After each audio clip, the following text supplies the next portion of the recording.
క్రీస్తునందు ప్రియమైనటువంటి దేవుని బిడ్డలందరికీ ఆ క్రీస్తు ప్రభు రక్తంలో కడగబడి తండ్రిని దేవుణ్ణి ఆత్మతో సత్యముతో ఆరాధించడానికి వచ్చిన మీ అందరికి కూడా యేసుక్రీస్తు నామములు మీకు ఆ శుభములు తెలియచేస్తున్నాను. మనం నిజంగా చాలా భాగ్యవంతులము. ఆయన గడప యొద్ద ఉండి ఆయన మాటలు మనం నేర్చుకోవడానికి వినడానికి దేవుడు గొప్ప సమయాన్ని మనకిచ్చాడు. కనుకనే మనం చాలా భాగ్యవంతులం. పరిశుద్ధ లేఖన భాగం నుంచి మొదటి కొరింథీయులకు రాస్తున్న పత్రిక 10వ అధ్యాయము 12వ వచనములో ఒక శ్రేష్టమైన మాట పరిశుద్ధాత్మ దేవుడు అపోస్తుల బోధ ద్వారా మనకు జ్ఞాపకం చేస్తున్నాడు. తాను నిల్చున్నానని తలంచుకున్నవాడు పడకున్నట్లు జాగ్రత్తగా చూసుకునవలెను. ఈ యొక్క చాలా శ్రేష్టమైన మంచి అంశం అండి. క్రైస్తవ జీవితంలో ఆత్మీయ భ్రష్టత్వానికి కారణాలు, ఈ అంశాన్ని ధ్యానించాలని ఆశపడుతున్నా. క్రైస్తవ జీవితంలో ఆత్మీయ భ్రష్టత్వానికి కారణాలు. దేవుడు కొరింథీలోని పరిశుద్ధులందరికీ, సమస్త పరిశుద్ధులందరికీ రాస్తూ చాలా శ్రేష్టమైన మాటను మనకు ఈ ప్రభు దినంలో జ్ఞాపకం చేస్తున్నాడండి. తాను నిల్చున్నాడని తలంచుకున్నవాడు పడకున్నట్లు జాగ్రత్తగా చూసుకునవలెను అంటాడు. పైన చాలా సంగతులు జ్ఞాపకం చేస్తున్నాడు. చాలా సంగతులండి. అనేకసార్లు మనం కూడా జ్ఞాపకం చేసుకుంటూ ఉంటాం.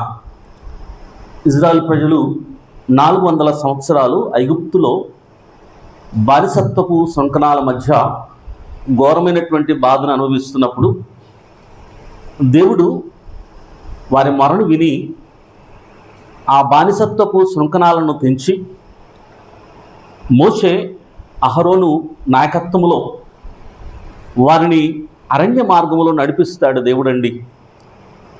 40 సంవత్సరాలు నడిపిస్తాడు. వారు ఎప్పుడు చూడనటువంటి ప్రదేశాలు, ఎప్పుడు నడవనటువంటి ప్రాంతాలు, ఎప్పుడు ప్రయాణం చేయనటువంటి పరిస్థితులు ఇజ్రాయెల్ ప్రజలు అవన్నీ అనుభవిస్తున్నారు. 5,000 10,000 మంది కాదు, కానీ సుమారు 30 లక్షల మంది అండి. 6 లక్షల మంది సైన్యమే ఉన్నారు. వారి భార్య, వారి బిడ్డలు, వారి తల్లిదండ్రులు, ఇలాగా దాదాపు 30 లక్షల మంది. అరణ్య ప్రయాణం అంటే సామాన్యం కాదు. ఆ అరణ్య ప్రాంతంలో దేవుడు వారిని మేఘస్తంభము చాటున, అగ్నిస్తంభము చాటున నడిపించాడు.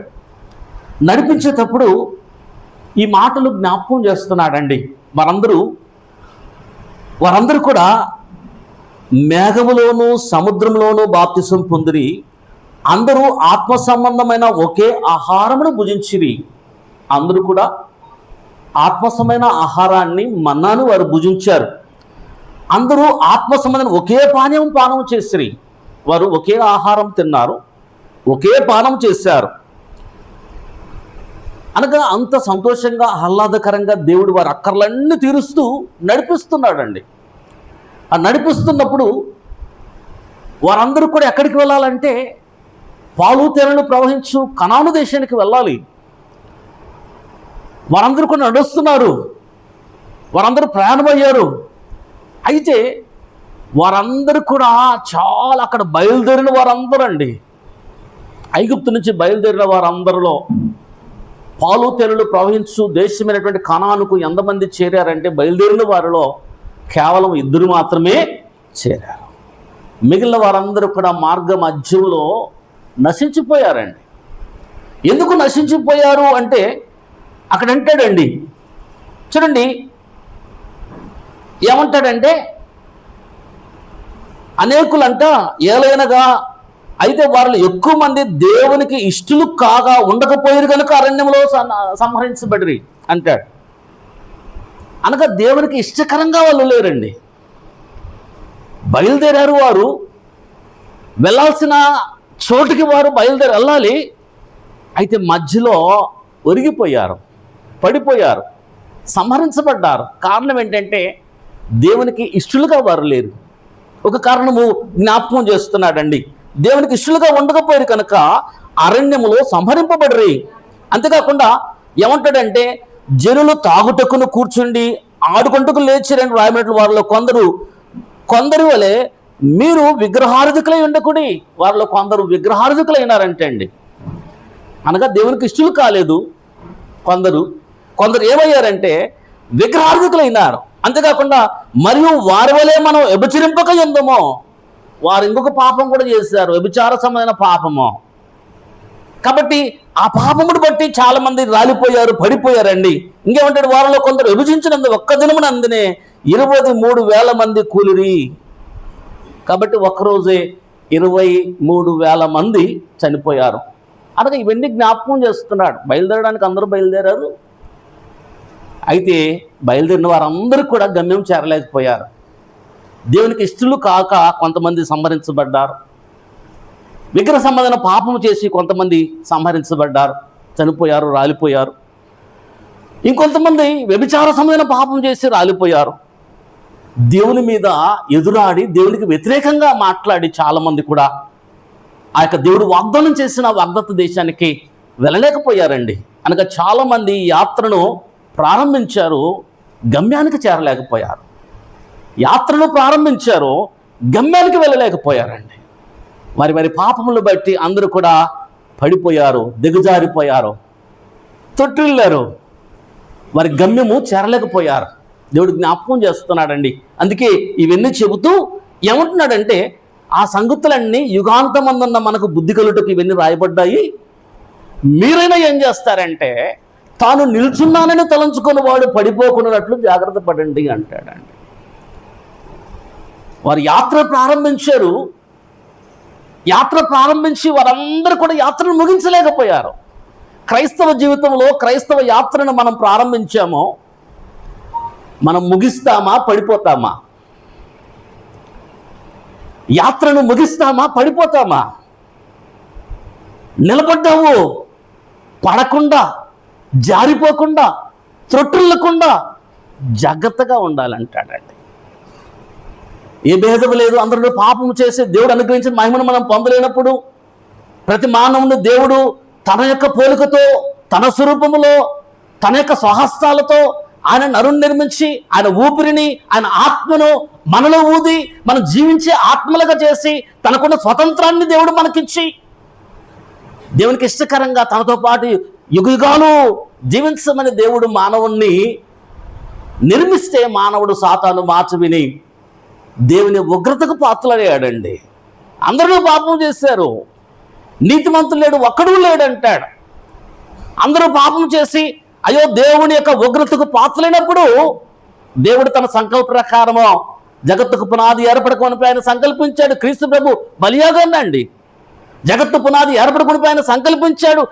అపోస్తల బోధను క్రీస్తు ప్రభువును పంపిస్తూ, క్రీస్తు ప్రభు ద్వారా ఆ బోధను ఒక్కసారి ఆయన అప్పగించి, క్రీస్తు ప్రభు ద్వారా అపోస్తులకు ఇచ్చి, అపోస్తుల ద్వారా గ్రంథస్థం చేసి ప్రతి మానవునికి ఆ యొక్క సువార్త అందేటట్లుగా దేవుడు చేశాడండి.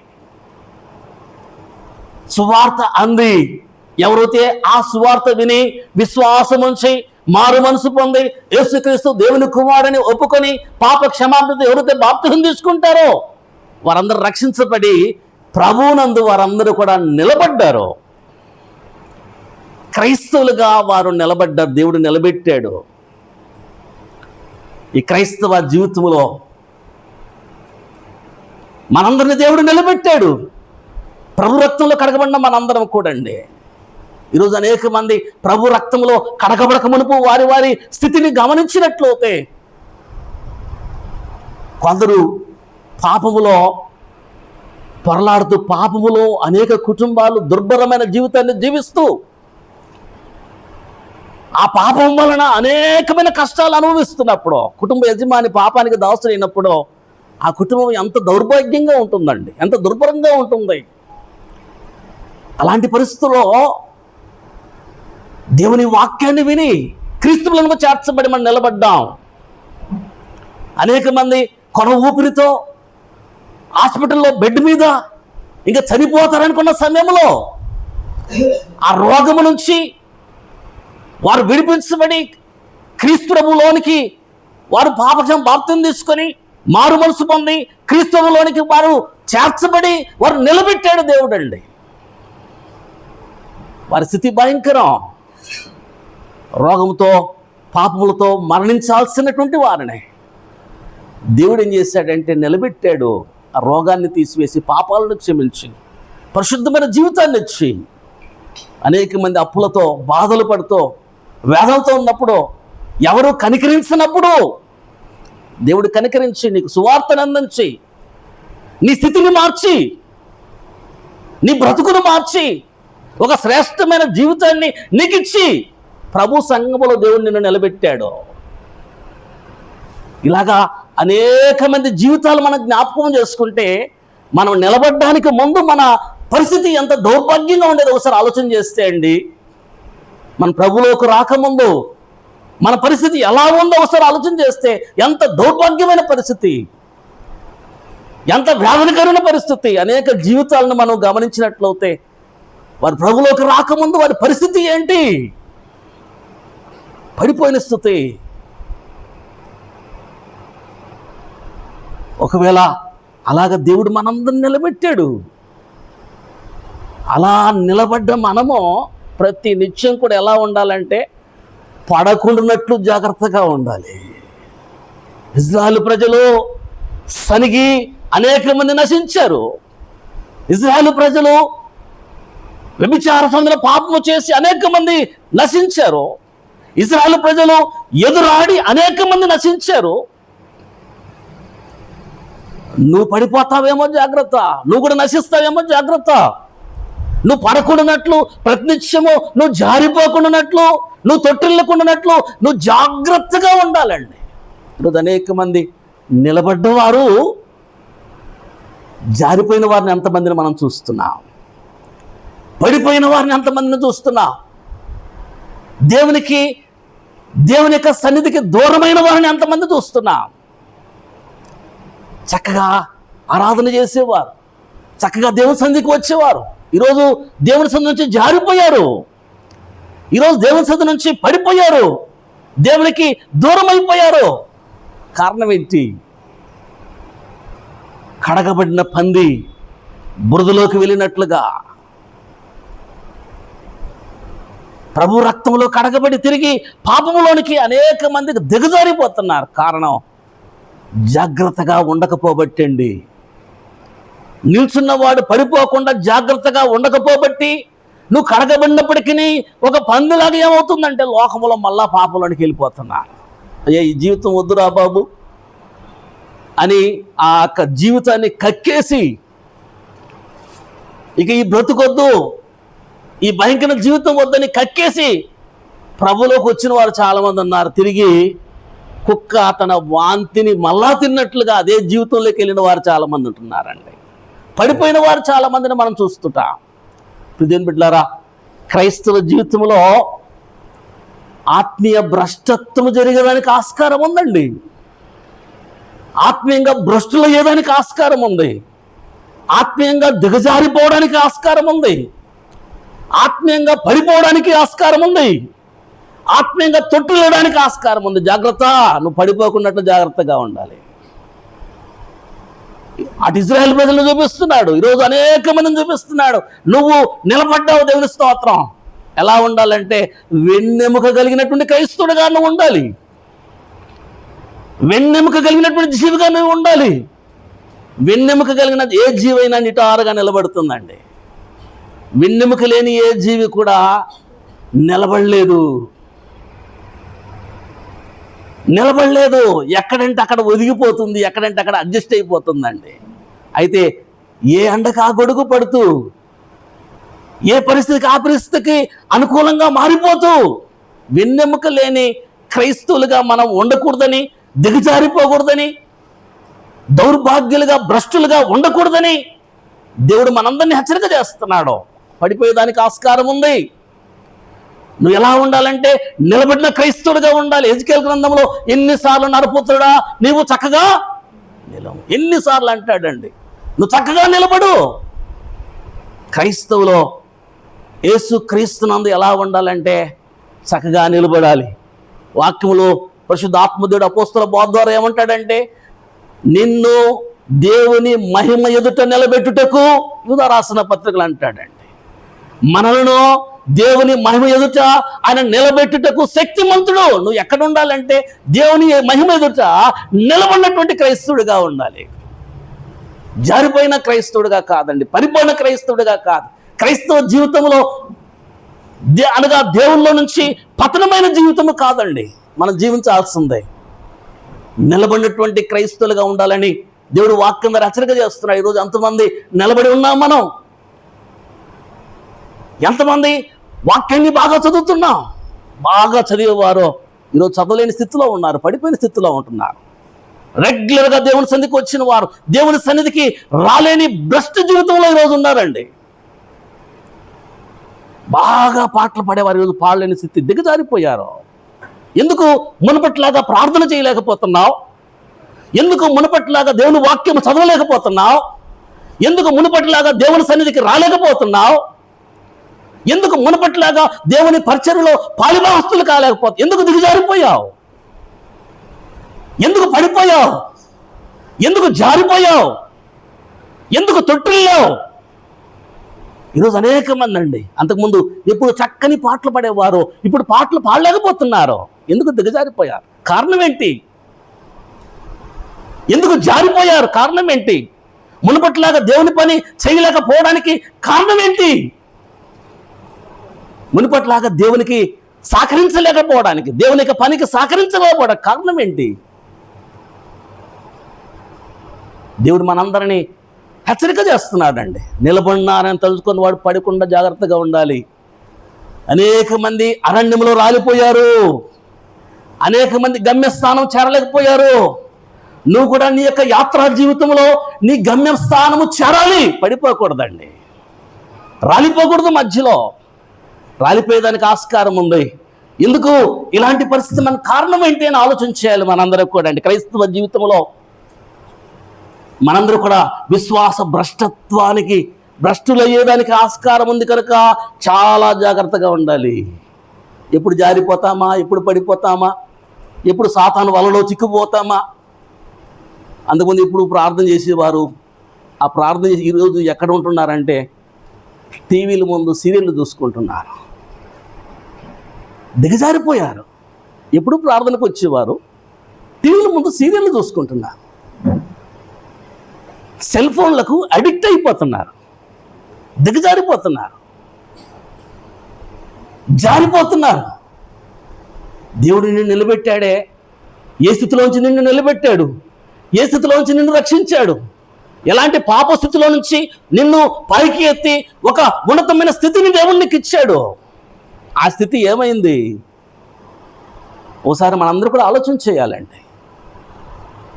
ఎందుకు మనం దిగజారిపోతున్నాం? ఎందుకు పడిపోతున్నాం? కారణం ఏంటి? ఎందుకు ఆత్మీయంగా భ్రష్టులవుతున్నా? ఆత్మీయ భ్రష్టత్వం అండి. ఆత్మీయంగా దిగజారిపోతున్నా కారణం ఏంటి? ఒకసారి మనందరూ కూడా ఆలోచన చేసినట్లయితే మొదటి తిమోతి రాసిన పత్రిక 4వ అధ్యాయంలో చాలా శ్రేష్టమైన మాటను పరిశుద్ధాత్మ దేవుడు మనందరూ కూడా జ్ఞాపకం చేస్తున్నాడండి. మొదటి తిమోతి రాసిన పత్రిక 4వ అధ్యాయం ఒక కారణాన్ని దేవుడు మనకు జ్ఞాపకం చేస్తున్నాడు. మొదటి తిమోతి రాసిన పత్రిక 4వ అధ్యాయంలో ఒక చక్కని కారణం అండి దేవుడు జ్ఞాపకం చేస్తున్నాడు. మొదటి నుంచి గమనించినట్లయితే, అయితే కడవరి దినములలో కొందరు అబద్ధికుల వేషధారణ వలన మోసపరుచు ఆత్మల యందును దయ్యముల బోధ యందును లక్ష్యముంచి, అంత్య దినాలు కడవరి దినాలలో పరిశుద్ధాత్మ దేవుడు జ్ఞాపకం చేస్తున్నాడు. ఏమంటున్నాడంటే, అబద్ధికుల వేషధారణ వలన మోసపరుచు ఆత్మల యందు దయ్యముల బోధ యందు లక్ష్యముంచి విశ్వాస భ్రష్టులగుదరని ఆత్మ తేటగా విశ్వాసం నుంచి భ్రష్టత్వంలోకి పోవడానికి కారణం ఇక్కడ జ్ఞాపకం చేస్తున్నాడు. విశ్వాస భ్రష్టత్వానికి అనగా దిగజారిపోవడానికి కారణం కడవరి దినాలలో కొందరు అబద్ధ బోధకులు ఉన్నారు. వారు వేషం వేసుకుంటున్నారు, వాళ్ళు మోసం చేస్తున్నారు. వాళ్ళు కింద వచ్చిన వాళ్ళు గమనించి వాత వేయబడిన మనసాక్షి గలవారై అంటాడండి. వారు ఎవరంటే మనసాక్షి వాత వేయబడి ఉంది, వేషం వేసుకుంటున్నారు, అబద్ధ బోధకులుగా ఉంటున్నారు. దయ్యముల బోధ అంటాడండి. దయ్యముల బోధ యందు లక్ష్యం ఉంచి. దయ్యముల బోధ అంటే అర్థం ఏంటంటే అండి, అపోస్తుల బోధ కాని బోధలన్నీ కూడా దయ్యముల బోధలు. ఇవన్నీ అపాయకరమైన దినాలలో జరుగుతాయి, అంత్య దినాలలో జరుగుతాయి. వారు ఎలాంటి వారంటే వాత వేయబడిన మనసాక్షి కలవారండి. వారికి మనసాక్షి ఉండదు. మనకు మనసాక్షి ఉంటే ఎవరైనా ఒక మాట అంటే వారు బాధపడతారని మనము అనలేమండి. ఎందుకంటే మనసాక్షి గద్దిస్తుంది. ఎవరిదైనా ఒక వస్తువు తీసుకుంటే ఆ వస్తువు పోయినందుకు వారు ఎంత బాధపడతారో మనసాక్షి గద్దిస్తుంది. ఎవరైనా మోసం చేస్తే వారు మోసపోయి ఎంత బాధపడతారో మనసాక్షి గద్దిస్తుందండి. కాబట్టి మనసాక్షి ఉన్న వాళ్ళు ఆ పనులు చేయలేరు. ఒకరిని బాధ పెట్టలేరు ఒక మాటనండి. ఒకరి దగ్గర దొంగతనం చేయలేరు. ఒకరి దగ్గర అన్యాయంగా డబ్బు తీసుకోరు. ఎందుకంటే మనసాక్షి ఉంటుంది. అబద్ధాలు చెప్పలేరు. ఎందుకంటే మనసాక్షి ఉంటుంది. అదే మనసాక్షి చచ్చిపోయింది అనుకోండి, మనసాక్షి చచ్చిపోతే మనసాక్షికి చలనం లేకుండా ఉంటే దొంగతనం చేశాడంటే వాడు ఎట్టపోతే నాకెందుకని మనసాక్షి లేదు వాడికి. వాళ్ళ బాధతో అనవసరం. వాళ్ళ తంటాలలో పడతారు, వారి యొక్క శ్రమలలో పడతారు, నాకెందుకు అని దొంగతనం చేసి వెళ్ళిపోతాడు. రకరకాల చేకూడిన పనులు చేస్తాడు. కారణం ఏంటంటే వాత వేయబడిన మనస్సాక్షి. మనస్సాక్షి చచ్చిపోయిన వారు ఏ పనైనా చేస్తారు, ఎవరి గురించి ఆలోచన చేయరండి. ఈ బోధకులు అట్లే ఉన్నారో, ఈ బోధకులు అట్లే ఉన్నారో. వారి మనస్సాక్షి వాత వేయబడింది. ఎన్ని అబద్ధ బోధలన్నా చేస్తాడు వాడు, ఎన్ని అబద్ధాలన్నా మాట్లాడతాడు, ఎన్ని వేషాలన్నా వేసుకుంటాడు, ఎన్ని దుర్మార్గపు బోధలు చేస్తాడు, దేవుని బిడ్డలను తప్పుద్రోవ పట్టిస్తాడు. ఆ బోధ నువ్వు వింటే విశ్వాస భ్రష్టుడైపోతావు అంటాడు. ఆ బోధ నువ్వు లక్ష్యం ఉంచితే విశ్వాస భ్రష్టులైపోతావు, దిగజారిపోతావు క్రైస్తవ జీవితంలో నుంచి, చుట్టిల్లిపోతావు, పడిపోతావు క్రైస్తవ జీవితంలో నుంచి. కనుక జాగ్రత్తగా ఆలోచించి, దయ్యముల బోధ, అపోస్తుల బోధ కాని బోధ, వాక్యానుసారము కాని బోధ యందు నువ్వు లక్ష్యం ఉంచావా? ఆ బోధను నువ్వు ఫాలో అయ్యావా? ఆ బోధ యందు నువ్వు చెవి ఉంచావా? విశ్వాస భ్రష్టులైపోతే అంటాడు. ఆత్మ తేటగా చెప్తున్నాడు, విశ్వాస భ్రష్టులైపోతారండి. వెలుగుదూత వేషం వేసుకుంటారండి వాళ్ళు, సాతాను వేషం వేసుకుంటారు. లోపలంతా కూడా క్రూరమైన తోడేళ్ళు, పైన చక్కని గొర్రె పిల్లలాగా ఉంటారు. ఎవరు ఏమైనా వారికి అనవసరం. ఈరోజు చాలామందిని చూస్తాం, పండ్లు అమ్ముతున్నారు, ఆ పండ్లకు మందు కొట్టేస్తున్నారు. వాడికి కావాల్సిన డబ్బు అది తిని ఎంతమంది ఆరోగ్యం పాడు చేసుకొని ఎంతమంది నాశనమైనా వాడికి అనవసరం అండి. వాస్తవమైన మనస్సాక్షి. ఈరోజు అనేక మంది వాళ్ళు ఎదుటివారు ఏమైనా పర్లేదు కానీ అటు డబ్బు కావాలి, వారికి ప్రేమ ప్రతిష్టలు కావాలి. దానికోసం ఎన్ని అబద్ధాలన్నా ఆడతారు, ఎన్ని చేయకూడని కార్యాలన్నా చేస్తారు. ప్రియదేవుని బిడ్డలారా, ఈరోజు అలాగా ఉన్నారు. అబద్ధాలు ఆడుతున్నారు, మోసాలు చేస్తున్నారు, అపోస్తుల బోధ కాని బోధ చేస్తున్నారు. ఆ దయ్యముల బోధ యందు ఎవరైతే లక్ష్యం ఉంచుతారో, ఎవరైతే ఆ దయ్య బోధను అనుసరించి నడిచి తమ ఆత్మ జీవితాన్ని కట్టుకుంటుంటారో వారు విశ్వాస భ్రష్టులు అవుతారు, విశ్వాసమును తొలగిపోతారు, క్రైస్తవ జీవితం నుంచి పడిపోతారు. తండ్రి దేవునితో నిత్యము నివాసము చేయలేరండి, పరలోక రాజ్యానికి వారసులు కాలేరు. కాబట్టి జాగ్రత్త. దేవుడు మనకు అప్పగించినటువంటి బోధ ఒకేసారి పరిశుద్ధులకు ఆయన అప్పగించాడు. ఆ బోధ అపోస్తల ద్వారా దేవుడు మనకు అప్పగించాడు. ఆ బోధ యందు లక్ష్యం ఉంచాలి. కానీ ఏ బోధ అంటే ఆ బోధ యందు లక్ష్యం ఉంచితే ఏమవుతామంటే విశ్వాస భ్రష్టులు అవుతాం. అందుకే అంటాడు క్రీస్తు ప్రభు అండి అలా. అందుకే చాలా చక్కని మాట అపోస్తుల కార్యంలో చాలాసార్లు జ్ఞాపకం చేసుకున్నాం. మరోసారి ఆ మాట మీతో జ్ఞాపకం చేస్తాను. 20వ అధ్యాయము, అపోస్తుల కార్యములు 20వ అధ్యాయము 28వ వచనములో గమనించినట్లయితే, దేవుడు తన స్వరక్తం నుంచి సంపాదించిన తన సంఘమును కాయుటకు పరిశుద్ధాత్మ మిమ్మల్ని దేని యందు అధ్యక్షులుగా ఉంచెను. ఆ యావత్ మందను గురించి మీ మట్టుకు మీరు జాగ్రత్తగా ఉండుడి. జాగ్రత్తగా ఉండండి. క్రీస్తు ప్రభు తన స్వరక్తం ఇచ్చి సంఘాన్ని ఆయన కొన్నాడు. ఆ సంఘం మీద మిమ్మలను కాపరులుగా, అధ్యక్షులుగా, పెద్దలుగా దేవుడు నియమించాడు. ఎఫ్ఎస్సిలో ఉన్న పెద్దలను పిలిచి వారితో అంటున్న మాటలండి. అధ్యక్షుడు అంటే పెద్ద, కాపరి అంటే పెద్ద, సంఘ పెద్దకు సూచిస్తాయి ఆ మాటలండి. ఎల్డర్ అంటే సంఘ పెద్దను చూపిస్తుంది, బిషప్ అంటే సంఘ పెద్దను చూపిస్తుంది, పాస్టర్ అంటే సంఘ పెద్దను చూపిస్తుంది. కాబట్టి వారి యొక్క విధిని జ్ఞాపకం చేస్తూ, వారి యొక్క డ్యూటీని జ్ఞాపకం చేస్తూ, పరిశుద్ధాత్మ మిమ్మల్ని దేనియందు అధ్యక్షులుగా అనగా ఎల్డర్స్గా లేకపోతే కాపరులుగా మిమ్మల్ని ఉంచినో ఆ యావత్తు అనగా ఆ సంఘం అంతటి గురించి మిమ్మల్ని మీరు జాగ్రత్తగా ఉండండి. నేను వెళ్ళిపోయిన తర్వాత క్రూరమైన తోడేళ్ళు మీలో ప్రవేశించునని మీకు తెలియను. వారు మందను కనికరండి. నేను వెళ్ళిన తర్వాత క్రూరమైన తోడేళ్ళు వస్తారు, అలాంటి బోధకులు వస్తారు, వారు వేసుకున్న వారు అబద్ధికులు, వారు మందని కనకరించరు. మంద ఏమైపోయినా వారికి అనవసరం, వారికి కావాల్సింది డబ్బు కావాలి, పేరు ప్రఖ్యాతులు కావాలి, చేయకూడని కార్యాలన్నీ చేస్తూ ఉంటారు. క్రీస్తు నామానికి అవమానం చేస్తారు, క్రైస్తవ్యానికి అవమానం చేస్తారు. వాళ్ళు ఏమైనా పోయినా పర్లేదు. ఈరోజు అనేక మంది అలాగనే క్రీస్తు ప్రభు పేరు చెప్పుకొని చేయకూడని పనులు చేస్తున్నారు. ప్రభు సంఘాన్ని వారు కనికరించరు అంటున్నాడండి, వారు మందను కనికరించరు అంటున్నాడండి. మరి మందను కనికరించరు, మరియు శిష్యులను తమ వెంట ఈడ్చుకుని పోవాలని వంకర మాటలు పలుకుచు మనుషులు మీలోనే బయలుదేరుదురు అంటారండి. కాబట్టి మనుషుల్ని తమతో తీసుకుపోయేదానికి వంకర మాటలన్నీ చెప్తారు, చెప్పకూడని మాటలన్నీ చెప్తారు. కాబట్టి ఇప్పుడు దేవుని బిడ్డలారా, దేవుడు జ్ఞాపకం చేస్తున్నాడు. దేవుడు నిన్ను నన్ను నిలబెట్టాడు ప్రభు సంఘంలో, ఒక వెన్నెముక కలిగిన క్రైస్తవుడుగా నిట్వారుగా నిలవమంటున్నాడు. అయితే మనం ఏం చేయాలంటే పడిపోకున్నట్లు జాగ్రత్తగా ఉండాలి, విశ్వాసంలో భ్రష్టులైపోకున్నట్లు మనం జాగ్రత్తగా ఉండాలి. అంతకుముందు బాగా విశ్వాసి ఈరోజు భ్రష్టుడైపోయినాడు అంటాడండి. విశ్వాసంలో భ్రష్టత్వము, భ్రష్టులని ఎవరు అంటామంటే కినా వాడు పనికిమాల స్థితిలో ఉన్నవాడిని అబ్బా భ్రష్టుడైపోయినాడు అంటాడమండి. బాగున్నవాడు భ్రష్టుడైపోయినాడు అంటాడు. కాబట్టి విశ్వాసంలో నువ్వు విశ్వాస భ్రష్టత్వానికి కారణం ఏంటంటే దయ్యముల బోధ ఎందుకు లక్ష్యం ఉంచటం. దయ్యముల బోధ అంటే అపోస్తుల బోధ కాని బోధ. చాలా జాగ్రత్తగా మనసులో పెట్టుకోండి అండి. అది అపోస్తుల బోధ, మనందరం కూడా సంతోషంగా అంగీకరిద్దాం, అనుసరించి నడుద్దాం. అది కాదా, అది దయ్యముల బోధనే. అపోస్తులు పరిశుద్ధాత్మ లేఖనాల ద్వారా మనకు లిఖించలేదా, అది దయ్యముల బోధనే. దాని ఎందుకు మనం లక్ష్యం ఉంచకూడదు. విశ్వాసంలో భ్రష్టులవుతామని వాక్యం ద్వారా దేవుడు మనందరినీ కూడా హెచ్చరిక చేస్తున్నాడండి. తర్వాత మొదటి యోహాను రాసిన పత్రికలో ఒక చక్కని మాట మనం చూస్తాం.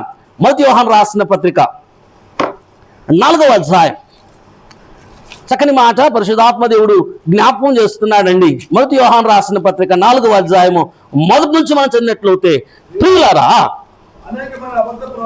అనేకులైన అబద్ధ ప్రవక్తలు లోకములోనికి, అనేక మంది అబద్ధ ప్రవక్తలు లోకములోనికి బయలు వెళ్ళి ఉన్నారు గనుక ప్రతి ఆత్మను నమ్మక ఆయా ఆత్మలు దేవుని సంబంధమైనవో కావో గమనించండి. ఏం చేయాలంటున్నాం మనం? నువ్వు పడిపోకుండా ఉండాలంటే, నువ్వు నిలబడి ఉండాలంటే, నువ్వు విశ్వాస భ్రష్టు కాకుండా ఉండాలంటే నువ్వేం చేయాలంటే ఏ బోధకునంటే ఆ బోధకుని నమ్మొద్దు. అబద్ధ బోధకులు బయలుదేరారు, వారు మందని కనికరింపరు. వాళ్ళ మంద ఏమైనా పర్వాలేదు, వారికి కావాల్సిన డబ్బు, పేరు ప్రఖ్యాతులండి. కాబట్టి ఏమంటాడంటే మీరు పరీక్షించండి, దేవుని ఆత్మ ఏందో, దేవుని ఆత్మ కాదేదో, కానిదేదో మీరేం చేయాలంటే ఖచ్చితంగా ఏమంటాడంటే పరీక్షించండి, దేవుని సంబంధమైందో కావో పరీక్షించుడి అంటాడండి. కాబట్టి ప్రతి క్రైస్తవులు పరీక్షిస్తే నిలబడతాం.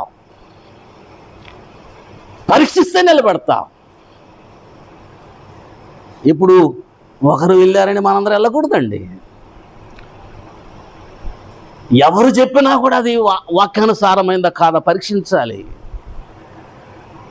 పరీక్షించినప్పుడు సత్యంలో నిలబడతావు ఖచ్చితంగా అండి. నువ్వు పరిశోధించినప్పుడు సత్యంలో నిలబడతావు. ఎవరు చెప్పింది నువ్వు వెళ్ళిపోతే అది దయ్యముల బోధ అవుతుంది. మన విశ్వాసం నుంచి భ్రష్టులవుతామని వాక్యం ద్వారా మరోసారి దేవుడు మనందరినీ హెచ్చరిక చేస్తున్నాడు. మొట్టమొదటిగా దేవుడు మనతో జ్ఞాపకం చేసిన మాట, విశ్వాస భ్రష్టత్వానికి కారణము దయ్యముల బోధ, అపోస్తుల బోధ కాని బోధ అన్న సత్యాన్ని దేవుడు వాక్యం ద్వారా మరోసారి మనందరినీ కూడా హెచ్చరిక చేస్తున్నాడండి. తర్వాత విశ్వాస భ్రష్టత్వానికి అనగా క్రైస్తవులో నుంచి భ్రష్టత్వంలోనికి దారితీసే ఇంకొక కారణం గమనించినట్లయితే మొదటి కొరింథీయులకు రాసిన పత్రిక 15వ అధ్యాయం, మొదటి కొరింథీయులకు రాసిన పత్రిక 15వ అధ్యాయం 33వ వచనాన్ని మనం చదివినట్లయితే చాలా మంచి మాట అక్కడ మనం చూస్తామండి. గమనించండి, దుష్ట సాంగత్యము అనగా దుష్టునితో సహవాసము, దుష్టునితో స్నేహము నిన్ను ఆత్మీయ భ్రష్టత్వానికి దారితీస్తుందండి. మంచి నడవడికను చెరుపుతుంది దుష్ట సాంగత్యము. కాబట్టి దుష్టునితో సహవాసము, చెడ్డ వాళ్ళతో సహవాసం, లోకముతో సహవాసం, భక్తిహీనులతో సహవాసం, పాపులతో సహవాసం, అపహాసకులతో సహవాసం, ముసలమ్మ ముచ్చట్లు చెప్పుకునే వారితో సహవాసం. ఈరోజు నీ సహవాసం ఎవరితో? ఈరోజు నీ సహవాసం ఎవరితో? నువ్వు విశ్వాస భ్రష్టుడు కాకుండా ఉండాలంటే నీ సహవాసం ఎవరితో ఉండాలి? దుష్టుడితో నీ సహవాసం ఉందా? ఎప్పుడు చూసినా చాలామంది ఎవరితో ముచ్చట్లు పెట్టుకొని ఉంటారంటే అన్నిలతో ముచ్చట్లు పెట్టుకొని ఉంటారు, అపహాసకులతో ముచ్చట్లు పెట్టుకొని ఉంటాడు, పాపులతో ముచ్చట్లు పెట్టుకొని ఉంటారు. సహవాసం ఎక్కడంటే అక్కడ త్రాగుబోతులతో సహవాసం, పేకాట ఆడేవారితో సహవాసం, రకరకాల లోక సంబంధమైన మనుషులతో సహవాసం. విశ్వాస భ్రష్టుడు అవుతావు, జాగ్రత్త. విశ్వాసం నుంచి తొలగిపోతావు, జాగ్రత్త. దేవుడు నిన్ను నిలబెట్టాడు, ఏ స్థితి నుంచి నిలబెట్టాడు ఒకసారి జ్ఞాపకం చేసుకో. ఈ విశ్వాస యాత్రలో అనేక మంది రాలిపోయారు, జ్ఞాపకం చేసుకో. నీ సాంగత్యము సరిగా లేకుండా ఉంటే నువ్వు రాలిపోతావు, నువ్వు దిగజారిపోతావు, నువ్వు పడిపోతావు. నీ సహవాసం, క్రైస్తవుల సహవాసం ఎవరితో ఉండాలి?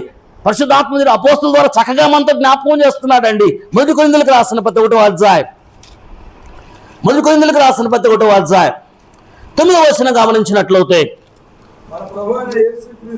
మన ప్రభువైన యేసుక్రీస్తు అను తన కుమారుని సహవాసమునకు మిమ్మల్ని పిలిచిన దేవుడు, తండ్రైన దేవుడు ఎందుకు నిన్ను పిలిచాడు? ఎందుకు నిన్ను నిలబెట్టాడు? ఎందుకు నిన్ను తన ప్రియకుమారి రక్తంలో కడిగి ప్రభు సంఘములో నిన్ను ఎందుకు నిలబెట్టాడు? ఎందుకంటే అమ్మా, నువ్వు దుష్టులతో సహవాసం చేయమని కాదు, పాపులతో సహవాసం చేయమని కాదు, అన్యులతో సహవాసం చేయమని కాదు, అపహాసకులతో సహవాసం చేయమని కాదు, తన కుమారుని సహవాసానికి పిలిచాడండి. క్రీస్తు ప్రభుతో నువ్వు సహవాసం చేయమని దేవుడు నిన్ను పిలిచాడు, నిన్ను నిలబెట్టాడు. కనుక మన సహవాసం ఎవరితో ఉండాలి? క్రీస్తు ప్రభుతో మన సహవాసం ఉండాలి, పరిశుద్ధులతో మన సహవాసం ఉండాలి, విశ్వాసులతో మన సహవాసం ఉండాలి. దేవుని వాక్యము మనతో ఎప్పుడు మాట్లాడే వారితో మన సహవాసం ఉండాలి. అప్పుడు నీ క్యారెక్టర్ బాగుంటుందండి, నీ నడవడిక బాగుంటుంది. దేవుని సన్నిధికి వచ్చే వారితో నువ్వు సహవాసం చేస్తున్నావు అనుకో, దేవుని సన్నిధి నువ్వు కూడా వస్తావు.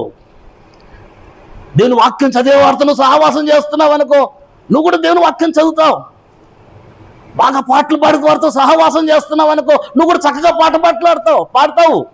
ప్రార్థన చేసే వారితో సహవాసం కలిగి ఉన్నావు అనుకో, నువ్వు కూడా చక్కగా ప్రార్థన చేస్తావు. అయితే నీ సహవాసం దేంతో? దేవుడు నిన్ను నిలబెట్టింది, నిన్ను పిలిచింది తన కుమారుడైన క్రీస్తు ప్రభుతో సహవాసం చేయడానికండి. నువ్వు సహవాసం లేకుంటే విశ్వాసం నుంచి భ్రష్టుడైపోతావు, విశ్వాసం తొలగిపోతావు, దిగజారిపోతావు. నీ సహవాసం టీవీతో పెట్టుకున్నావు అనుకోండి, ఈరోజు 24 గంటలు సెల్ ఫోన్తో సహవాసం విశ్వాస భ్రష్టత్వం అండి. 24 గంటలు టీవీతో సహవాసం విశ్వాస భ్రష్టత్వం. అంతకుముందు ఎంతో చక్కగా దేవునిలో ఉండే నీవు ఈరోజు నీ సహవాసం మారి వెంటనే ఏమవుతున్నావు అంటే భ్రష్టుడైపోతున్నావు, దిగజారిపోతున్నావు. అంతకుముందు నోరు తెరిస్తే దేవుని పాటలు వచ్చేవి. ఇప్పుడు నోరు తెరిస్తే ఏమొస్తున్నాయి అంటమ్మా? ఏమొస్తాయి? సినిమా పాటలు వస్తాయి. విశ్వాస భ్రష్టత్వం. అన్న నోరు తెలిస్తే దేవుని మాటలు వచ్చేవి, ఈరోజు నోరు తెలిస్తే ఇప్పుడు ఏమొస్తుందంటే లోక సంబంధమైన వార్తలు వస్తున్నాయి. విశ్వాస భ్రష్టత్వం. కారణం నీ సహవాసం అండి. మన సహవాసం ఎవరితో? నిన్ను నిలబెట్టింది దేవుడు ఎందుకు? నిన్ను పిలిచింది దేవుడు ఎందుకంటే తన కుమారుడైన క్రీస్తు ప్రభుతో సహవాసం చేయడానికండి. అపోస్తలులు ఒక మంచి మాట అంటాడు. మొదటి యోహాను రాసిన పత్రిక 1వ అధ్యాయము 3వ వచనంలో గమనించినట్లయితే, మొదటి యోహాను రాసిన పత్రిక 1వ అధ్యాయము 3వ వచనంలో గమనించినట్లయితే, మాతో కూడా మీకును సహవాసం కలిగినట్లు అపోస్తలులు చెబుతున్నారండి. అనగా మేము చూచిన దానిని వినిన దానిని మీకును తెలియజేస్తున్నాం. మన చక్కగా మన సహవాసం అవుతే తండ్రితో కూడాను ఆయన కుమారుడైన యేసుక్రీస్తుతో కూడా ఉన్నది. క్రైస్తవుల సహవాసం ఎవరితో ఉండాలంటే తండ్రితోనూ ఆయన కుమారుడైన యేసుక్రీస్తుతోనూ, అంతేకాకుండా మాతోనూ అంటాడండి. అనగా అపోస్తలులతోనూ యేసు ప్రభు ప్రార్థన చేస్తాండి, నీ యందు నేనును, నా యందు నీవును, మన యందు వారును. అనగా అపోస్తలులు అక్కడ ఉన్నారండి. అనగా వారు సహవాసం కలిగి ఉన్నారు. మనము వారితో సహవాసం కలిగి ఉండాలంటే, అనగా అపోస్తలులతో, తండ్రి దేవునితో, క్రీస్తు ప్రభుతో సహవాసం కలిగిన వారుగా ఉండాలంటే ఇక్కడ అంటాడండి, మేము ఏమి కనులారా చూచితిమో, ఏది ఆది నుండి ఉండెనో, ఏది మేము వింటిమో, ఏది నిదానించి చూచితమో వాటిని మీకు తెలియజేస్తే. కాబట్టి అపోస్తులు కనులారా చూచి, చెవులారా విని, చేతులారా తాకి చూచి ఆ సంగతులన్నీ మనకు లేఖనాల ద్వారా మనకు గ్రంథస్థం చేశారండి. కాబట్టి వాటిని నువ్వు అనుసరించి నడిస్తే నువ్వు అపోస్తులతో సహవాసం, తద్వారా క్రీస్తు ప్రభుతో సహవాసం, తద్వారా తండ్రి దేవునితో సహవాసం. కాబట్టి మన సహవాసం ఎవరితో ఉండాలంటే క్రీస్తు ప్రభుతో సహవాసం. వీరితో మన సహవాసం ఉండాలని లేఖనాల ద్వారా ప్రభు మరొకసారి మనందరినీ హెచ్చరిక చేస్తున్నాడండి. కాబట్టి అందుకంటాడు కీర్తన గ్రంథం 1 దుష్టుల ఆలోచన చొప్పున నడవద్దు. నీ సహవాసం దుష్టులతో ఉండొద్దు. పాపుల మార్గములు నిలవద్దు. అనగా పాపులు వెళ్ళే దారులను వెళ్ళొద్దు. ఎందుకంటే నీ సహవాసం వాళ్ళతో కాదండి. ఈరోజు అనేక మంది అపహాసకులు కూర్చున్న చోట కూర్చుండొద్దంటే అక్కడే కూర్చుంటాడు. అపహాసకులు అంటే ఎవరు? ఇతరులను ఎగతాళి చేసి ఆనందించేవారండి. ఇతరులను బాధపెట్టి ఆనందించేవారు ఎవరు? అపహాసకులు. ఇతరులను సూటిపాట్లలో మాట్లాడేసి వారు బాధపడుతుంటే ఆనందిస్తారు అపహాసకులు. అలాంటి వారితో సహవాసం వద్దు. అవిశ్వాసులతో జోడి వద్దు అంటాడండి. క్రీస్తు బెలియాలకి సంబంధము లేదు అంటాడండి. వెలుగుకు చీకటికి పొత్తు కుదరదు అంటాడండి బైబిల్ గ్రంథకర్త పరిశుద్ధాత్మ దేవుడు. కాబట్టి వాటికి సెట్ కాదు, వారు కుదరదు. నువ్వు అపహాసకులు కూర్చుంటున్నావు. అపహాసకులు ఇతరులు బాధపడుతుంటే ఆనందించే వారితో, సంతోషించే వారితో కూర్చుంటున్నావు. అదే నీ విశ్వాస భ్రష్టత్వానికి, నువ్వు ప్రభువు నుంచి దిగజారిపోవడానికి, నీ ప్రార్థనా జీవితం పతనమవ్వడానికి, దేవుడి నుంచి నువ్వు దిగజారిపోవడానికి అదే కారణం కావచ్చు. కాబట్టి దేవుని బిడ్డలారా, విశ్వాస భ్రష్టత్వానికి కారణం ఏంటి? నువ్వు పడిపోవడానికి కారణం ఏంటి? చాలాసార్లు జ్ఞాపకం చేసుకున్నాం. 57వ కీర్తనలో ఒక మంచి మాట మీతో జ్ఞాపకం చేస్తాను. కీర్తన గ్రంథము 57వ అధ్యాయము 17 నుంచి మనం చదివినట్లయితే చక్కని మాట అక్కడ దేవుడు జ్ఞాపకం చేస్తున్నాడండి. 57వ అధ్యాయము 50వ అధ్యాయము 17 నుంచి 50వ అధ్యాయము 17 వచనం. దిద్దుబాటు నీకు అసహ్యము కదా, నా మాటలను నువ్వు వెనుకకు తోసివేసేదవు. అనగా దొంగతో సహవాసం అండి. దొంగను చూసినప్పుడు దొంగతో ఏకీభవిస్తావు, వ్యభిచారంతో నువ్వు సాంగత్యం చేస్తావు, కీడు చేయవలనని నువ్వు నోరు తెరుస్తున్నావు, నీ నాలుక కపటము కల్పిస్తున్నది, నువ్వు కూర్చుండి నీ సహోదరుని మీద ఏం చెప్తా? అబద్ధాలని చెప్తున్నా. నీ సహోదరుడి మీద కూర్చొని కొండేలు చెప్తున్నా, అబద్ధాలు చెప్తున్నావు. ఇది ఎవరి పని అంటే భక్తిహీనుల పని, దుష్టుల పని, దేవుణ్ణి ఎరుగురు వారు చేసే పని. నీవు కూర్చుండి నీ కొండలు చెబుతున్నావు, నీ తల్లి కుమారుని మీద నీవు అపనిందలు మోపుతున్నావు. ఇట్టి పనులు నువ్వు చేసిన నేను మౌనినే ఉంటేనని, అందుకు నేను కేవలం నీ వంటి వాడిని అనుకుంటే అయితే నీ కదిలిన ఈ సంగతులు నేను వరుసగా ఉంచి నిన్ను గద్దిస్తాను అంటాడు. కాబట్టి ప్రియమైన బిడ్డలారా, ఈరోజు అనేక మంది దొంగలతో సహవాసము, వ్యభిచారులతో సహవాసం, సహోదరుల మీద కొంటెములు చెప్పే వారితో సహవాసం, నీ మంచి నడవడిక చెరిపోతుంది. క్రైస్తవుల నుంచి విశ్వాస భ్రష్టులైపోతావు, దిగజారిపోతావు. మన విశ్వాస జీవితము ప్రభుతో మనం గడిపే ఆ యొక్క జీవితం ఏమవుతుందో ఆ నుంచి దిగజారిపోతామండి, చల్లారిపోతాం, చల్లారిన క్రైస్తవులుగా ఉంటాం, చల్లారిపోయిన స్థితిలో మనం ఉండిపోతాం. కారణం ఏంటంటే నీ సహవాసం దేవునితో ఉంటుందా? దేవుని స్తోత్రం. నువ్వు నిలబడే ఉంటావు.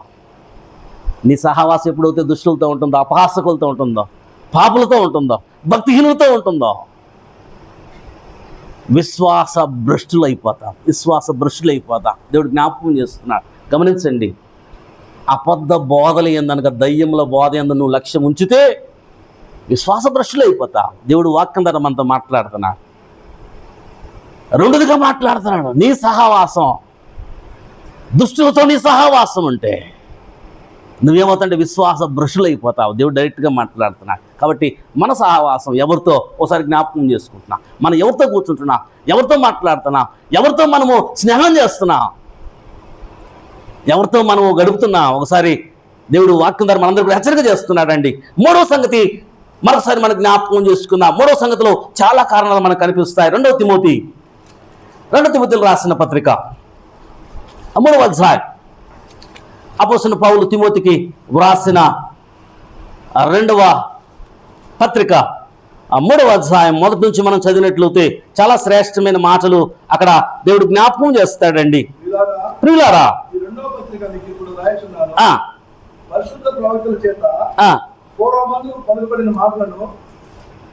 అన్న 3వ అధ్యాయం 2వ తిమోతి 3వ అధ్యాయం మొదటి నుంచి, అంత్య దినములలో అపాయకరమైన కాలములు వచ్చునని తెలుసుకుందుము. ఏలయనగా మనుషులు స్వార్థ ప్రియులను, ధనాపేక్షకులను, బెంకములు వాడువారును, అహంకారులను, దూషకులను, తల్లిదండ్రులకు అవిధేయులను, కృతజ్ఞత లేని వారును, అపవిత్రులను, అనగాగరహితులను, అతిద్వేషులు ఎన్ని చెబుతూ ఆకరణ గమనించండి అమ్మా. ఇట్టి వారికి విముఖమై ఉండుము. పాపభరితులైన నానా విధాల దురాశలను నడిపింపబడి ఎల్లప్పుడూ నేర్చుకుంటున్నాను సత్య సంబంధ అజ్ఞానం ఎప్పుడూ పొందలేని అవివేక స్త్రీల యొక్క ఇళ్లలో చూచి వారిని చెరబెట్టుకొని పోవు వారిలో చేరిన వారు ఎన్నే ఎబ్రే అనువారు మోసను ఎదిరించిన వీరును చెడు మనసు కలిగి విశ్వాస విషయంలో భ్రష్టులై సత్యం ఎదిరించరు. వీరందరూ ఎవరంటే విశ్వాస విషయంలో భ్రష్టులైన వారు. విశ్వాస విషయంలో భ్రష్టులైన వారు ఎవరు అంటే, అపాకరణ దినాలు ఉన్నాయి. ఈ దినాలలో ఎవరు విశ్వాస విషయంలో భ్రష్టులు అవుతారంటే స్వార్థప్రియులు అంటాడంటే. స్వార్థం ఎవరికైతే ఉంటుందో ఆ స్వార్థం నిన్నేం చేస్తుందంటే క్రైస్తవ జీవితంలో విశ్వాసం నుంచి నిన్ను దిగజారుస్తుందండి. స్వార్థం, నేను, నా కుటుంబము. ఈరోజు అనేక మంది నేను స్వార్థప్రియులు. స్వార్థము నిన్ను విశ్వాసం నుంచి భ్రష్టులుగా చేస్తుంది. నేను బాగుంటే చాలు, నేను నా కుటుంబం రక్షించబడితే చాలు, నేను నా కుటుంబం ప్రభువులో ఉంటే చాలు, నేను సఫిషియెంట్గా ఉంటే చాలు, మీతో వాళ్ళు ఎట్లయిపోతే నాకెందుకు. స్వార్థం. ప్రియమైన బిడ్డలారా, ఈ స్వార్థము మనల్ని క్రైస్తవ జీవితంలో భ్రష్టులుగా చేస్తుంది, దిగజారుస్తుందండి. జాగ్రత్త. స్వార్థము, మన దేవునిలో స్వార్థం లేదండి. తండ్రిన దేవునిలో స్వార్థం లేదు కనుకనే ఆయన తన కుమారుని క్రీస్తు ప్రభును మనకు ఆయన ఇచ్చాడు. క్రీస్తు ప్రభులో స్వార్థం లేదు. ఆయన ధనవంతుడై ఉండి తన దారిద్ర్యం వలన మనం ధనవంతులు కావాలని అంటాడండి. ఆయన దరిద్రుడయ్యాడు.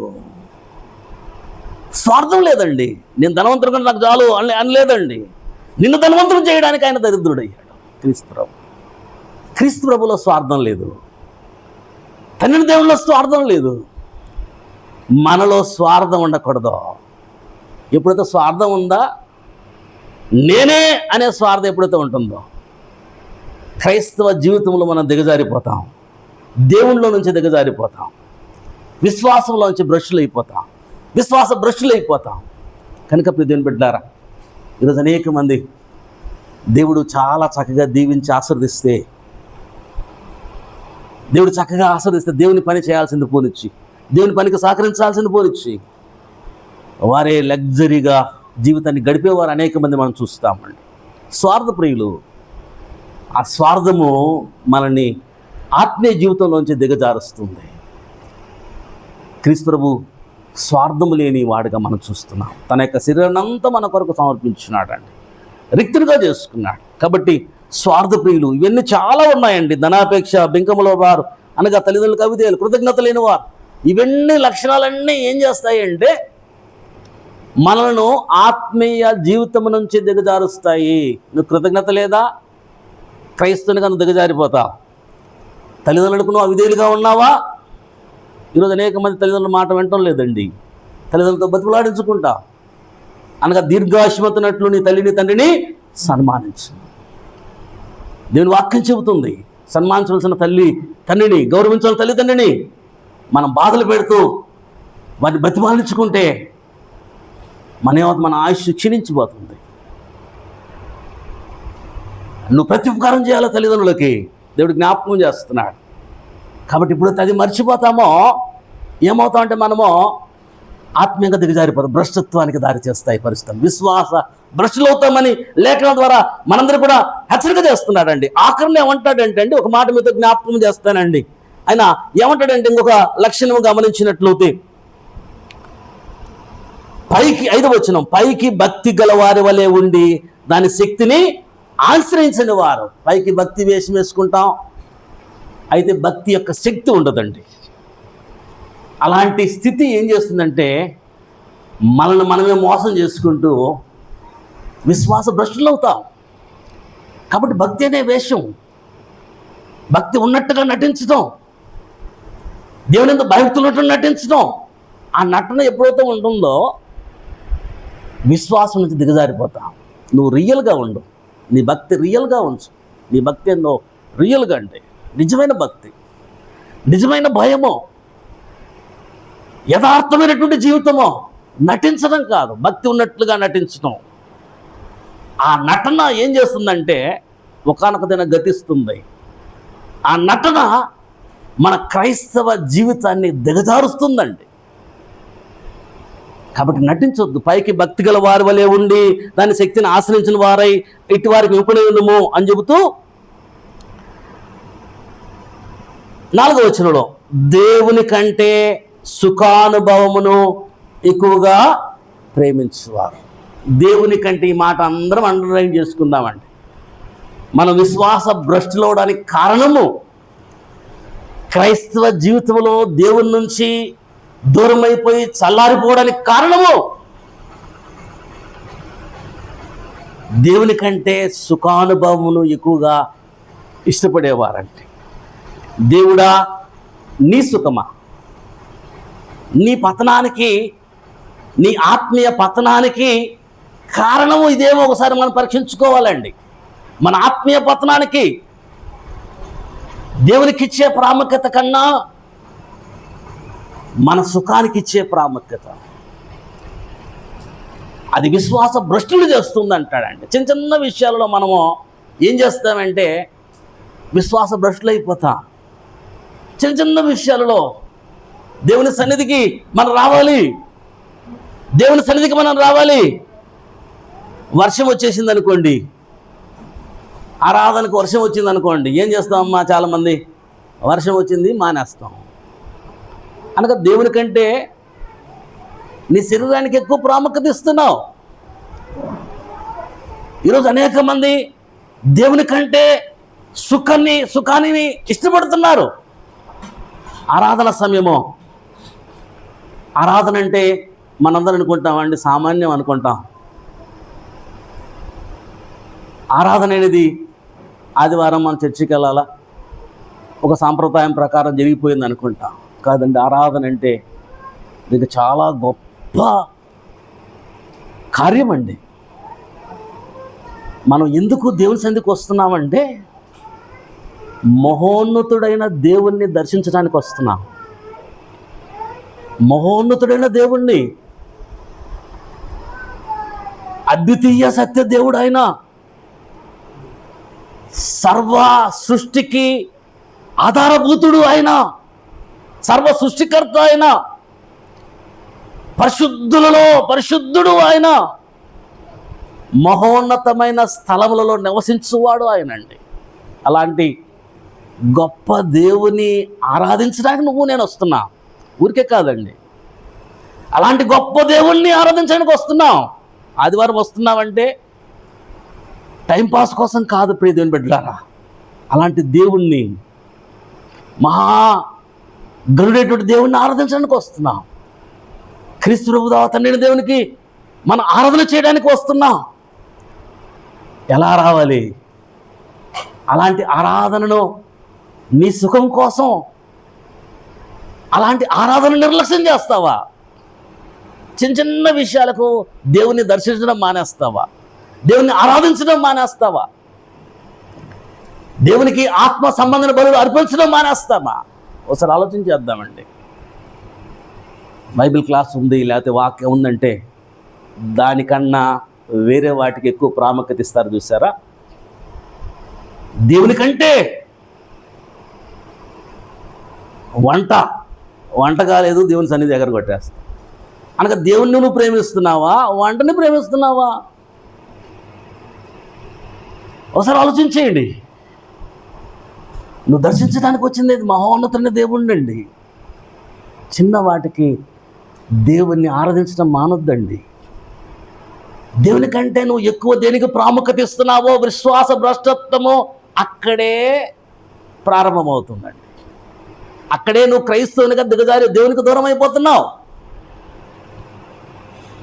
దేవుని సన్నిధి కోసం పరిగెత్తేవారు, దేవుని సన్నిధి కోసం సిద్ధపడేవారు, దేవుని సన్నిధి కోసం ఎదురు చూచేవారు, దేవుని సన్నిధిలో గడపాలని ఆశపడేవారు, దేవుని ప్రేమించేవారండి. దేవుని ప్రేమించేవారు వాళ్ళు. నువ్వు దేవుని ప్రేమించావా? పరిగెత్తుతావు, సిద్ధపడతావు.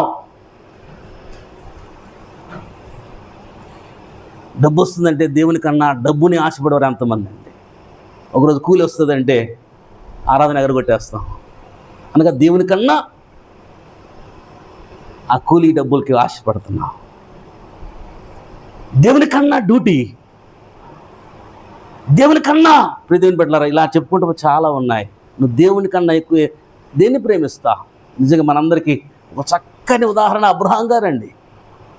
అబ్రహాం గారు నిజంగా అబ్రహాము జీవితం నుంచి ప్రతి క్రైస్తవుడు ఎన్నో పాఠాలు నేర్చుకోవచ్చండి. 100 సంవత్సరాలకు ఒకగానొక కుమారుని ఇచ్చాడు. అంతకుముందు జ్ఞాపకం చేశాను, అబ్రహాం ఇంట్లో ఎప్పుడు 1000 మంది ఉంటారు. తన ఇంట పుట్టిన కుమారులు అంత 380 మంది దరిదాపు ఉన్నారు. వారి తల్లిదండ్రులు, వారి భార్యలు, వారి పిల్లలు దాదాపు 1000 మంది ఎప్పుడు ఉంటారు. ఆ 1000 మందిలో యజమానుడి కుమారుడు ఎవరంటే ఇస్సాకండి. లేక కలిగిన కుమారుడు. ఆ ఇస్సాకు ఎంత అల్లారు ముద్దుగా పెరిగి ఉంటాడండి. కనీసం కింద ఎవరైనా దించుంటారా? దించి అంత అల్లారు ముద్దుగా పెంచాడండి. అంతగా ప్రేమకు పాత్రుడయ్యాడు ఇస్సాకు. అబ్రహాముకు లేక పుట్టిన కుమారుడు. దేవుడు అంటాడు, ఆ మాట మనం చూద్దామండి. ఆదికాండము 22వ అధ్యాయము, ఆదికాండము 22వ అధ్యాయము మొదటి నుంచి ఆ సంగతులు జరిగిన తరువాత దేవుడు అబ్రహామును పరిశోధించి ఎట్లనగా ఆయన అబ్రహామా అని పిలువగా అతడు చిత్తం ప్రభు అనెను. అప్పుడు ఆయన నీ ఒక్కడైన నీ కుమారుని అనగా నీవు ప్రేమించు ఇస్సాకును తీసుకుని మోరియా దేశానికి వెళ్ళి అక్కడ నేను నీతో చెప్పబోవు పర్వతంలో ఒకదాని మీద దహన బలిగా అతన్ని అర్పించుమో. నువ్వు ఒక్కగానొక కుమారుడు. రెండో మాట అంటాడండి, ఏమంటాడంటే నీవు ప్రేమించిన ఇస్సాకును అంటాడు. తండ్రి ప్రేమకు, అందరి ప్రేమకు పాత్రుడైనటువంటి ఆ చిన్న బాబును, ఇస్సాకును దేవుడు ఏమంటున్నాడంటే బలీయమంటున్నాడండి. దేవుడా దేవుడిని ప్రేమిస్తున్నాడా, లేక కలిగిన కన్న కుమారుణ్ణి ప్రేమిస్తున్నాడా? ఒకసారి ఆలోచించండి. లేక కలిగిన కుమారుని కన్నా, తను ప్రేమించిన కుమారుని కన్నా దేవుణ్ణి ప్రేమించాడండి అబ్రహాము. తన కుమారుని కన్నా దేవుని ప్రేమించాడు. తన కుమారుణ్ణి దేవుని కోసం బలి అర్పించడానికి వెనుతీగలేదు. ఎందుకంటే దేవునికి భయపడ్డావాడు, దేవునికి భయం కలిగి జీవించేవాడండి. కాబట్టి అలాంటి అబ్రహాము దేవుడు చెప్పిన వెంటనే ఏం చేస్తున్నాడంటే అండి, 3 రోజులు ప్రయాణం మోరియా ప్రాంతానికి వెళ్ళాలంటే ఆ 3 రోజుల ప్రయాణం, 100 సంవత్సరాల వయస్సు, 3 రోజులు ప్రయాణం చేయాలంటే ఎంత కష్టం. అయినప్పటికీ వెనుకంజ వేయలేదు. తన భార్యకు చెప్పలేదు, కుమారుడికి చెప్పలేదు. తను సిద్ధపడి బలి అర్పించడానికి వెళ్తా ఉన్నాడు. విదేన్ బిడ్డలారా, బలి అర్పించడానికి వెళ్తున్నాడు. ఎలా సిద్ధపడుతున్నాడంటే 3వ వచనంలో తెల్లారినప్పుడు అబ్రహాము లేచి అంటాడు. అనగా దేవుని సన్నిధికి రావడానికి ఎట్లా సిద్ధపడుతున్నాడమ్మా?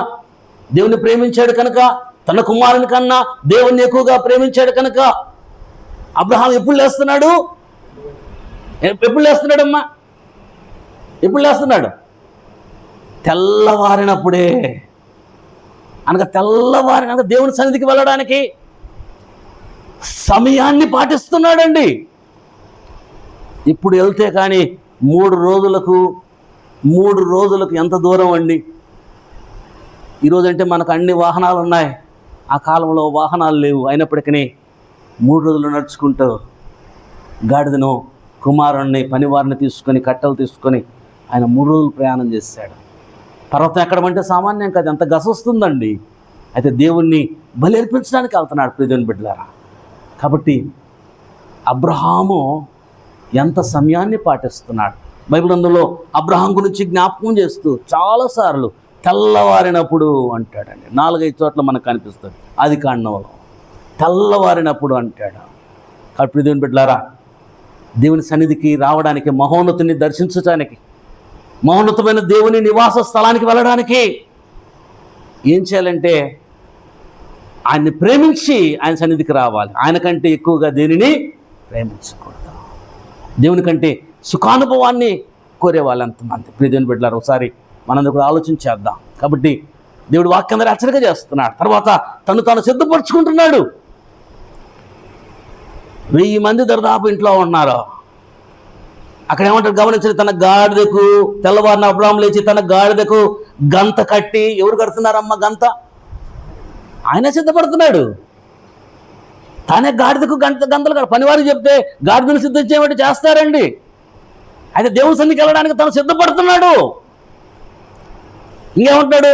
గాడిదకు గంత కట్టి తన పరివారంలో 2 తన కుమారులను ఇస్సాకు వెంట పెట్టుకొని దహన బలి కొరకు కట్టెలను చీల్చి, కట్టె కూడా ఎవరు చీల్స్తున్నారు? అబ్రహామే చీలుస్తున్నాడండి. పని వాళ్ళతో ఆయన చేయించలేదు. కట్టెలను చీల్చాడు. ఉదయాన్నే లేచాడు, కుమారుని పనివారిని వెంట పెట్టుకున్నాడు, గాడిదను సిద్ధం చేశాడు. ప్రియదేవుని బిడ్డలారా, సిద్ధపాటు దేవుని సన్నిధికి రావడానికి, మహోన్నతుని దర్శించడానికి మన సిద్ధపాటు ఎట్లా ఉందో ఒకసారి ఆలోచించాలి. ఎలా సిద్ధపడుతున్నావు? ఒక ఆఫీసర్ దగ్గరికి వెళ్ళాలంటే ఒక ఆఫీసర్ దగ్గరికి వెళ్ళాలంటే ఎలా అంటే అలా వెళ్తామా? ఎలా అంటే అలా వెళ్ళిపోతామా? చింపురు జుట్టు వేసుకొని, మాసిన బట్టలు వేసుకొని ఎలా అంటే అలా వెళ్ళమండి. నువ్వు జీవం గల దేవుణ్ణి ఆరాధించడానికి వస్తున్నా, నీ ప్రవర్తన జాగ్రత్తగా చూసుకోమంటాడు. ఎలా అంటే అలా, ఏ బట్టలు అంటే ఆ బట్టలు వేసుకొని, ఏ జుట్టు అంటే ఆ జుట్టు వేసుకొని కాదండి, సిద్ధపడి రావాలి. దేవుని సన్నిధికి సిద్ధపడి రావాలి. వీడికి వచ్చి చాలామంది ఏం చేస్తారంటే కానుకలు ఎత్తుక్కుంటుంటారు. వీడికి వచ్చి కానుకలు ఇచ్చి వేసంలో నీ సిద్ధపాటేది. వారమంతా దేవుడు నీకు సమృద్ధిగా ఇచ్చాడు. కొంత సొమ్ము పోగు చేయమంటాడు అపోస్తల బోధ ద్వారా అండి. ఆ పోగు చేసిన సొమ్మును ఇంట్లో, అయ్యా ఈ వారమంతా నాకు నా కష్టాయితంలో నాకు ఇంత ఆదాయాన్ని ఇచ్చావు, నీకు వందనాలు, స్తుతులు చెల్లించి సిద్ధపాటతో ఆ యొక్క కానుక తీసుకొచ్చి దేవుని సందులో వేయాలండి. అది క్రైస్తవ జీవితంలో దేవుడు నేర్పించే పాఠం. సిద్ధపాటు లేకుండా అనేక మంది పాటలు సిద్ధపాటు లేకుండా పాడతారు.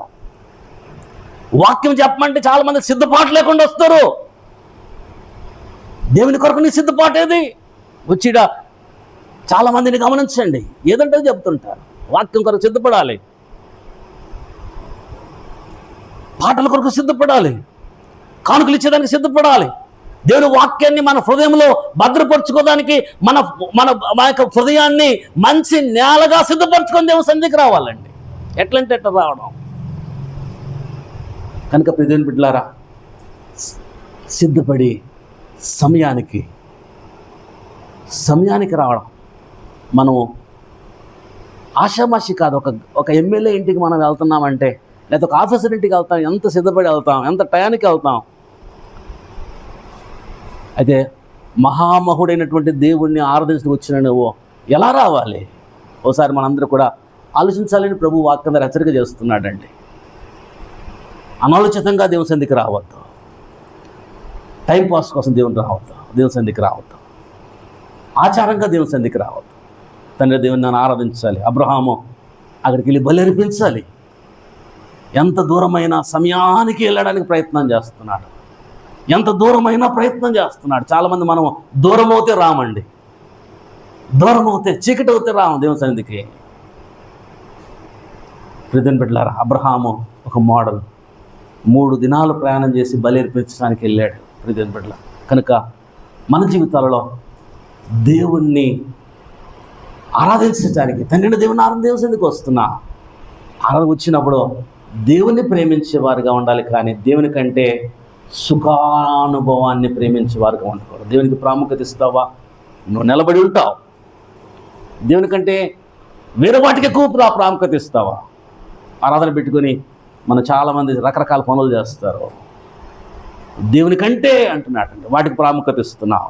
క్రైస్తవ జీవితంలో దిగజారిపోతా, దేవుని నుంచి దూరం అయిపోతా, దేవుని నుంచి భ్రష్టుడైపోతా. ఎప్పుడైతే దేవుని నుంచి దూరం అయిపోయావో, భ్రష్టుడైపోతావు, దేవుని ఆశీర్వాదాలన్నీ పోగొట్టుకుంటా నిత్య నరకానికి మనం వెళ్తాం. కనుక జాగ్రత్తగా గమనించండి. దేవుడు 4 సంగతులు ఈ ప్రభు దినంలో మనతో జ్ఞాపకం చేస్తున్నాడు. పడిపోయేదానికి ఆస్కారం ఉంది. నువ్వు దేవుడు నిన్ను నిలబెట్టాడు. అనేక పరిస్థితుల మధ్య దేవుడు నిన్ను రక్షించాడు. అయితే నువ్వు పడకుండా ఉండాలి, భ్రష్టుడు కాకుండా ఉండాలి, విశ్వాస భ్రష్టుడు కాకుండా ఉండాలి. అంటే విశ్వాస భ్రష్టుడు కాకుండా ఉండాలంటే దయ్యముల బోధ యందు లక్ష్యం ఉంచొద్దు. అపోస్తల బోధనే నువ్వు అనుసరించు. నువ్వు విశ్వాస భ్రష్టుడు కాకుండా ఉండాలంటే నీ సహవాసం అవుతావు. దేవునితో కుమారుని క్రీస్తు ప్రభుతో మన సహవాసం చేయాలి. దుష్టులతో సాంగత్యం ఏమవుతుంది? మనను భ్రష్టత్వానికి దారితీస్తుంది. మనం క్రైస్తవ జీవితంలో భ్రష్టత్వానికి దారితీసేది స్వార్థము. దేవుని కంటే సుఖానుభవాన్ని ఎక్కువగా చేసే స్థితి అండి. కాబట్టి ఎప్పుడైతే అవి ఉంటాయో క్రైస్తవ జీవితంలో మనం భ్రష్టత్వానికి దారితీస్తుంది. కనుక ప్రియమైన బిడ్డలారా, అలా మనము విశ్వాస భ్రష్టులు కాకుండా, పడిపోకుండా చాలా జాగ్రత్తగా మన ఆత్మీయ జీవితాన్ని కట్టుకోవాలని ప్రభువు తన వాక్యం ద్వారా మనందరినీ కూడా హెచ్చరిక చేస్తాం. అలాగే మనందరూ కూడా నిలబడిన క్రైస్తవులుగా మనం ఉండాలని దేవుడు కోరుతున్నాడు. దేవుడి చిన్న మాటలు మన ఇంట్లో దీవించి ఫలింపచేయను కాక.